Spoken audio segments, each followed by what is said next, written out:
seumur hidup kami. Karena kebaikan-Mu, karena kasih-Mu, kami mengucap syukur buat segala kebaikan Tuhan, buat segala yang Tuhan kerjakan dalam hidup kami. Kalau kami boleh ada sampai hari ini Tuhan, kami percaya semua karena kemurahan Tuhan. Terima kasih Tuhan. Kalau sebentar kami akan menikmati kebenaran firman-Mu, biarlah setiap firman-Mu yang ditaburkan ini Tuhan tidak berlalu dengan sia-sia, tetapi firman-Mu boleh menjadi berkat dalam kehidupan kami. Firman-Mu boleh meneguhkan kami. Firman-Mu boleh membawa kami kepada pengenalan yang benar, yang sempurna akan Engkau. Terima kasih Tuhan, mengurapi hamba-Mu, mengurapi kami semuanya, baik yang ada di tempat ini ataupun yang mengikuti melalui live streaming. Kami percaya Tuhan, ketika kami pulang, kami membawa berkat luar biasa dari Engkau. Berkat yang bisa mengubahkan setiap kehidupan kami, berkat yang bisa mengubahkan sikap hati kami di hadapan-Mu Tuhan. Terima kasih Tuhan. Dengan penuh mengucap syukur kami sambut kebenaran firman-Mu dalam nama Tuhan Yesus Kristus. Haleluya. Amin. Saudara yang kasih dalam Tuhan, tidak terasa kita sudah berada di penghujung tahun 2022. 11 bulan sudah hampir kita lalui tahun 2022 ini. Banyak hal yang terjadi di sepanjang tahun ini. Bahkan virus COVID yang hampir 3 tahun belum usai sampai hari ini. Kehidupan kita banyak diguncang oleh hal-hal yang membuat kita takut, yang membuat kita cemas, bahkan membuat kita terkadang merasa hilang pengharapan. Tetapi saudara yang kasih dalam Tuhan, memang Tuhan tidak pernah berjanji bahwa kehidupan kita akan berjalan mulus. Ada saatnya kehidupan kita harus digoncang. Entah itu ekonomi kita, entah kesehatan kita, tetapi kita percaya goncangan itu akan membuat pelangi di dalam kehidupan kita. Puji nama Tuhan, kita akan membaca ayat pokok kita pada sore hari ini, ayat yang tidak asing lagi bagi kita, Markus 4 ayat 35. Pada hari itu, waktu hari sudah petang, Yesus berkata kepada mereka, "Marilah kita bertolak ke seberang." Mereka meninggalkan orang banyak itu lalu bertolak dan membawa Yesus beserta dengan mereka dalam perahu di mana Yesus telah duduk, dan perahu-perahu lain juga menyertai Dia. Lalu mengamuklah taufan yang sangat dahsyat dan ombak menyembur masuk ke dalam perahu, sehingga perahu itu mulai penuh dengan air. Pada waktu itu Yesus sedang tidur di buritan di sebuah tilam. Maka murid-muridnya membangunkan Dia dan berkata kepadanya, "Guru, Engkau tidak peduli kalau kita binasa." Ia pun bangun menghadik angin itu dan berkata kepada danau itu, "Diam, tenanglah." Lalu angin itu reda dan danau itu pun menjadi teduh sekali. Ayat 40, lalu Ia berkata kepada mereka, "Mengapa kamu begitu takut? Mengapa kamu tidak percaya?" Ayat yang terakhir, mereka menjadi sangat takut dan berkata seorang kepada yang lain, "Siapa gerangan orang ini sehingga angin dan danau pun taat kepadanya?" Puji nama Tuhan. Saya beri tema firman pada malam hari ini, yaitu saat dalam goncangan atau saat menghadapi goncangan. Seperti yang sudah saya sampaikan di awal tadi, bahwa setiap kita pasti mengalami yang namanya goncangan dalam kehidupan. Tidak terkecuali kita yang ada di tempat ini. Goncangan itu pasti Tuhan izinkan terjadi dalam kehidupan kita.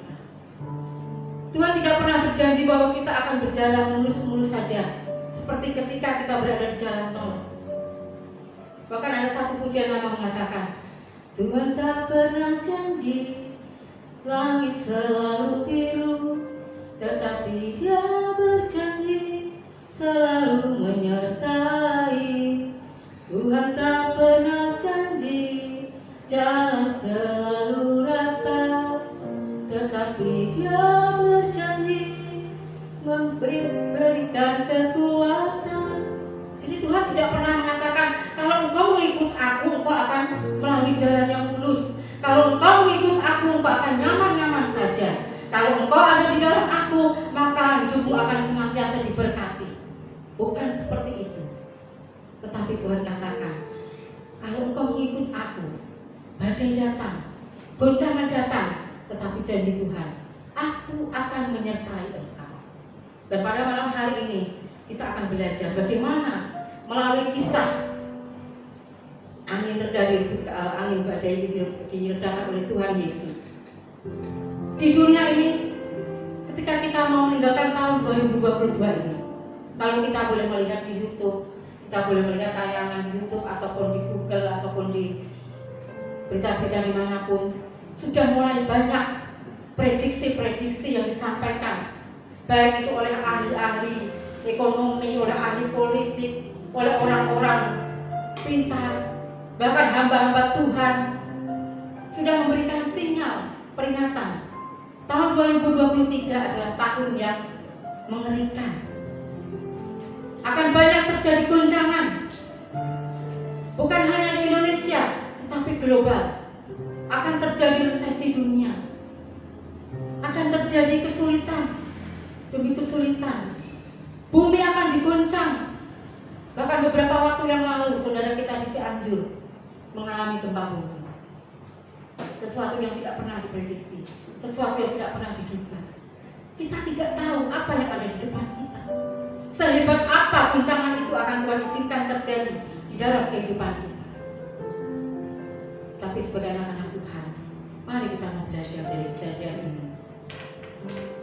Ada beberapa hal yang harus kita pahami ketika kita menghadapi goncangan itu, atau bahkan sebelum goncangan itu datang dalam kehidupan kita, kita harus memahami beberapa hal. Yang pertama, pahamilah dan mengertilah, orang yang berjalan bersama Tuhan bukan berarti bebas dari goncangan. Seperti yang saya sampaikan di awal tadi. Dalam ayat 37 tadi dikatakan bahwa Tuhan Yesus mengajak murid-muridnya untuk bertolak ke seberang. Berarti saat itu murid-murid Tuhan Yesus bukan sendirian. Dia ada bersama dengan Tuhan. Mereka ada bersama satu perahu dengan Tuhan. Mungkin mereka berpikir, kalau Tuhan bersama dengan kita, apa yang akan siapa yang akan berani melawan kita?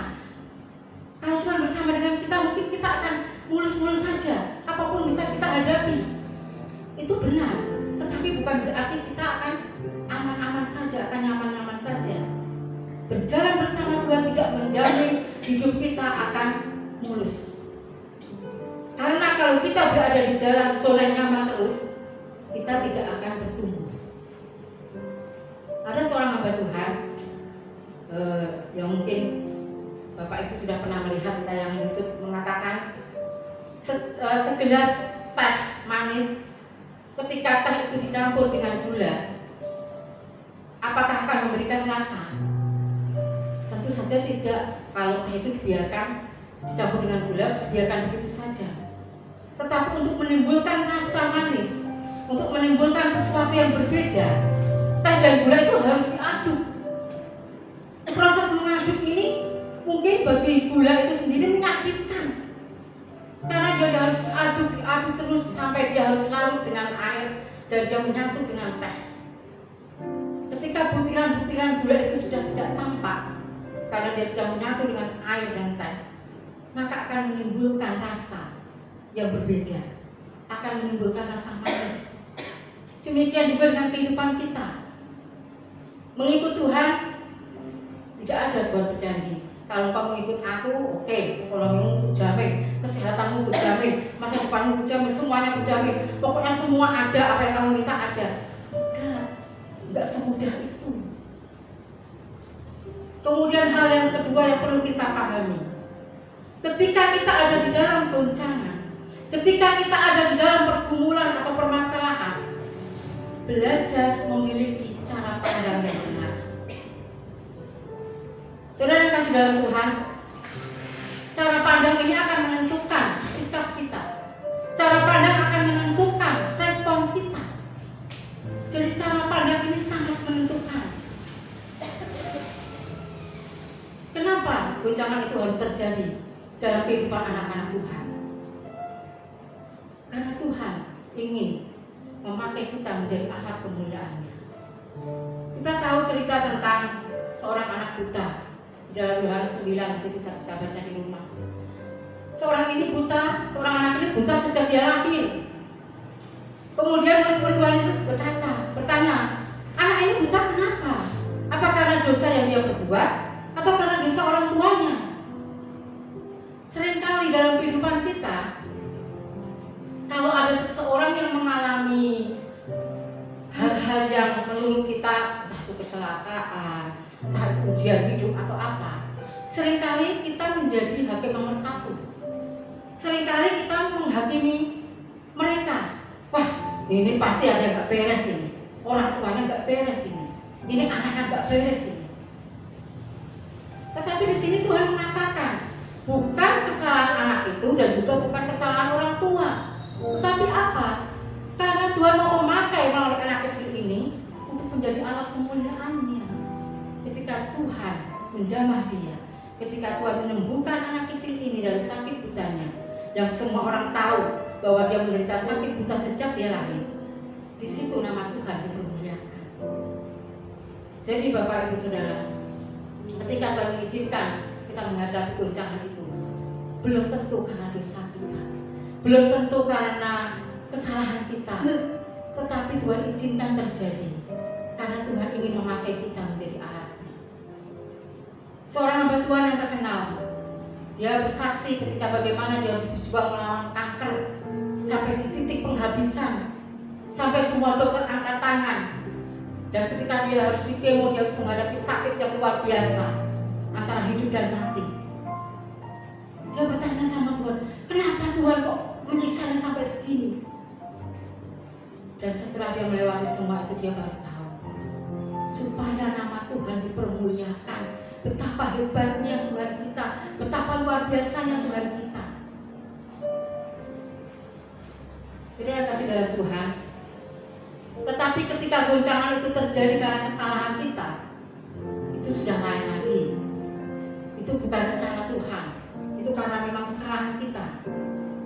Kemudian karena Tuhan mau kita memiliki iman yang lebih, kita naik level. Dalam ayat 40 tadi, murid-murid Tuhan Yesus, kita tahu murid-murid Tuhan Yesus ini sering senantiasa bersama dengan Tuhan. Ayat 40 dikatakan, mengapa kamu begitu takut? Mengapa kamu tidak percaya? Dengan kata, mengapa kamu tidak beriman? Di mana imanmu? Padahal murid-murid Tuhan Yesus ini selalu mengikuti Tuhan kemana dia pergi. Murid-muridnya sudah sering kali, sudah beribu-ribu kali mendengar firman Tuhan. Dia sudah tahu siapa Tuhan. Dia sudah tahu perbuatan-perbuatan Tuhan yang luar biasa. Tapi apakah itu menjamin iman? Ketika Tuhan mengajak murid-muridnya untuk bertolak ke seberang, apakah Tuhan tidak tahu akan terjadi badai di tengah danau itu? Pasti Tuhan tahu, karena dia Tuhan yang Maha tahu. Tetapi kenapa dia justru mengajak murid-muridnya? Karena Tuhan tahu, hanya mengikut aku, mengiring aku, mengenal firman-Ku, melihat perbuatan-Ku yang ajaib, itu belum cukup. Tuhan ingin kita memiliki iman yang lebih dari itu. Melalui apa? Melalui goncangan. Iman tidak akan bertumbuh kalau tidak tergoncang. Saudara kasih dalam Tuhan, di sini kita mau belajar. Ketika kita ada di dalam goncangan ini, terlebih tahun depan, katanya dunia mau digoncangkan, bumi mau digoncangkan. Sebagai anak Tuhan, apa persiapan kita? Persiapkan diri kita dekat dengan Tuhan, karena hanya dekat dengan Tuhan kita akan mampu melewati setiap badai. Pokok yang ketiga, setelah kita paham betul kenapa Tuhan izinkan kita mengalami goncangan, kita memiliki sudut pandang yang benar, cara pandang yang benar. Yang ketiga adalah miliki sikap yang benar. Ketika kita menghadapi ujian, ketika kita di dalam pergumulan, belajar untuk memiliki sikap yang benar. Setiap orang, setiap manusia pasti memiliki masalah, pasti pernah diguncang. Tapi kenapa hasilnya lain-lain? Karena respon atau sikap mereka yang menentukan hasilnya. Kalau murid-murid Tuhan Yesus tadi ayat 38, seolah-olah murid-muridnya menyalahkan Tuhan Yesus. Tuhan ini, kita menghadapi badai, air sudah masuk ke kapal hampir penuh. Kenapa kok dia tidak peduli dengan kita? Dikatakan, guru, engkau tidak peduli kalau kita binasa. Dia memiliki sikap atau respon yang salah. seolah-olah menyalahkan Tuhan. Seharusnya ketika kita berada di posisi seperti ini, respon kita adalah koreksi diri kita. Apakah kita sudah memposisikan posisi kita benar di hadapan Tuhan? Atau apakah kita memposisikan Tuhan di belakang kita sebagai ban serep seperti murid-murid Tuhan Yesus? Dia memposisikan Tuhan seperti ban serep. Ketika dia perlu baru dia mencari, dia bangunkan. Kenapa kau tidak peduli dengan kita? Di saat tenang-tenang saja dan melupakan Tuhan yang ada di kulitnya. Seringkali kehidupan kita seperti itu. Yang dialami oleh Ayub, yang dialami oleh Adam juga sama. Ketika Adam jatuh dalam dosa, dan ketika Tuhan bertanya, dia langsung jawab, Tuhan yang ini perempuan yang kutempatkan di sisiku. Dengan arti kata, dia menyalahkan Tuhan.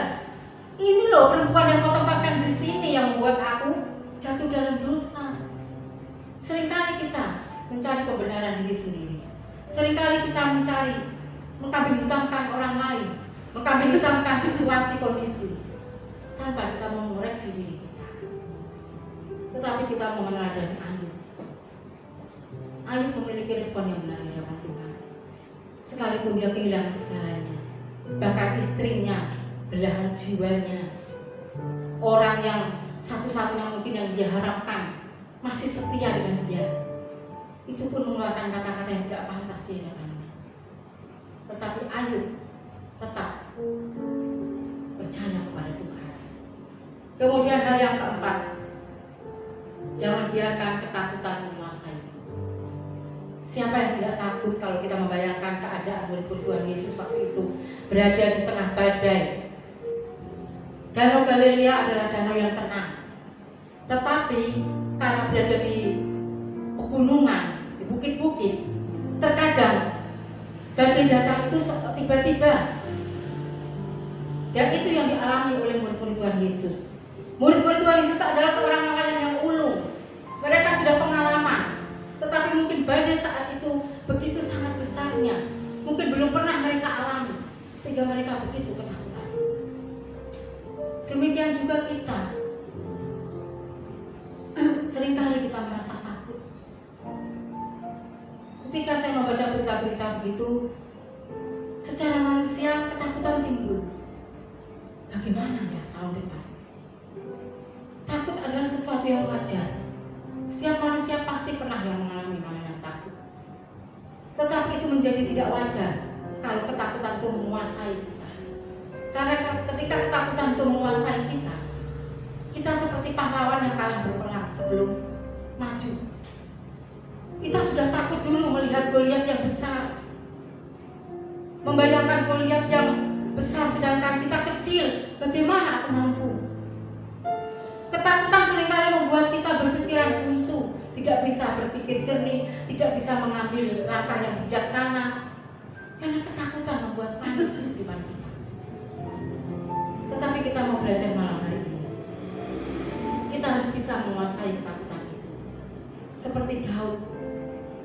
Ketika Daud dikejar-kejar, ketika Daud lari di Siklag, di sana dia hampir dilempari oleh rakyatnya karena banyak keluarga, istri, anak mereka yang ditawan. Mereka menyalahkan Daud, mereka membunuh Daud dengan melempari batu. Daud mengalami ketakutan yang luar biasa saat itu. Apa yang dikerjakan Daud? Apa yang dilakukan Daud? Di dalam ketakutannya, kalau kita baca dalam 1 Samuel 30 ayat 6, dia menguatkan kepercayaannya kepada Tuhan. Justru di tengah ketakutan yang dia hadapi, dia menguatkan kepercayaannya kepada Tuhan. Sungguh luar biasa. Hal ini yang patut kita teladani. Ketakutan wajar, tetapi kita mau menguatkan iman percaya kita kepada Tuhan. Saudara yang kasih dalam Tuhan, sebentar kita akan meninggalkan tahun 2002. Kita akan menyambut tahun 2023 dengan segala sesuatu yang kita tidak tahu apa yang akan terjadi. Prediksi itu bisa iya, bisa enggak. Tapi satu hal yang pasti, kita mau menguatkan iman kepercayaan kita kepada Tuhan. Kita mau belajar dari seekor burung Raja Wali. Burung Raja Wali adalah burung yang peka. Dia tahu akan terjadi badai. Sebelum badai itu datang, dia sudah tahu akan terjadi badai. Dan apa yang dia kerjakan? Dia terbang setinggi-tingginya. Begitu badai itu datang, dia mulai mengepakkan sayapnya. Dia dibawa badai itu semakin naik tinggi, melewati badai itu. Jadi dia berada di atas badai itu. Demikian juga kita orang percaya. Kita mau belajar seperti burung Raja Wali. Saat ini menghadapi akhir zaman, segala sesuatunya sudah dituliskan di dalam Alkitab. Tidak akan bertambah mudah, tapi akan bertambah sulit. Kesengsaraan pasti ada. Apa persiapan kita? Mari kita persiapkan rohani kita, iman kita. Ketika badai itu datang, kita mampu terbang tinggi di bawah kepak sayap Tuhan. Kita mampu berlindung dan kita tidak kehilangan iman kita. Puji nama Tuhan, terima kasih Tuhan. Biarlah firman Tuhan di akhir tahun ini boleh menguatkan kita. Kita mau menguatkan iman kepercayaan kita di hadapan Tuhan. Kita mau mencari Tuhan dengan lebih sungguh. Kita mau mengenal Dia dengan lebih sungguh. Misalnya ketika